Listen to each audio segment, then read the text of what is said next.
শ্রীভূমিতে প্রায় ৮ কোটি টাকার ইয়াবা উদ্ধার, গ্রেফতার ৩ মাদক পাচারকারী। শ্রীভূমি পুলিশের বড় সাফল্য।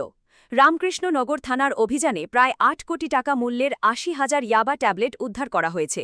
ঘটনায় ৩ জন মাদক পাচারকারীকে গ্রেফতার করেছে পুলিশ। গোপন সূত্রের ভিত্তিতে চান্নিঘাট এলাকায় একটি নম্বরবিহীন ইকো গাড়িতে তল্লাশি চালিয়ে এই বিপুল পরিমাণ ইয়াবা উদ্ধার করা হয়। গ্রেফতার হওয়া ৩ অভিযুক্ত হলেন আলতাফ হোসেন, এনাম হোসেন এবং শামীম উদ্দিন। তাদের বাড়ি রামকৃষ্ণনগর এলাকার ডলুগাঙে। ঘটনাস্থলে উপস্থিত ছিলেন জেলা পুলিশের জ্যেষ্ঠ পুলিশ সুপার লীনা দলে সহ পুলিশের ঊর্ধ্বতন আধিকারিকরা। প্রাথমিক তদন্তে জানা গেছে, মাদকের চালানটি মিজোরাম থেকে শ্রীভূমিতে আনা হচ্ছিল। ঘটনায় তদন্ত অব্যাহত রয়েছে।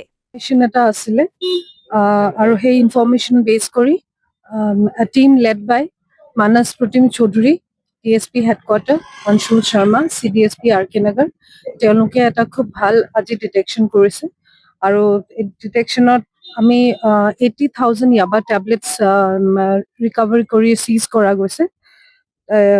80,000 টেবলেট অলমষ্ট ৱেইং 8.75 কিলো, যোনটো ব্লেক মাৰ্কেটত more than 8 crores টকাৰ হেতু ৱৰ্থ হয়।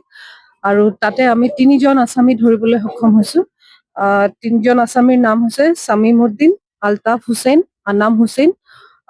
3জন দলগাং RK নগৰ এৰিয়াৰ হয় আৰু তেওঁলোক আইজলৰ পৰা আজি আহি আছিলে। ৰাস্তাতে তেওঁলোকক ধৰা গৈছে। এটা ইকো ভ্যান চিজ কৰা গৈছে, যোনটো তেওঁলোকে এই অফেন্সটো কৰোতে ইউজ কৰিছিলে আৰু সেইটো নতুনকে কিনা বুলি কৈছে। তাতে গাড়ী নম্বৰ এতিয়ালৈকে নাই। আমাৰ এতিয়া গোটেইখিনি প্ৰসেস চিজাৰ প্ৰচিজাৰ চলি আছে আৰু এইখিনি আমি নেক্সট আমাৰ যোনটো ইনভেষ্টিগেশ্যন থাকিব ফৰৱাৰ্ড বেকৱাৰ্ড লিংকেজৰ কাৰণে আমি সেইখিনি আমি এতিয়া কৰিম।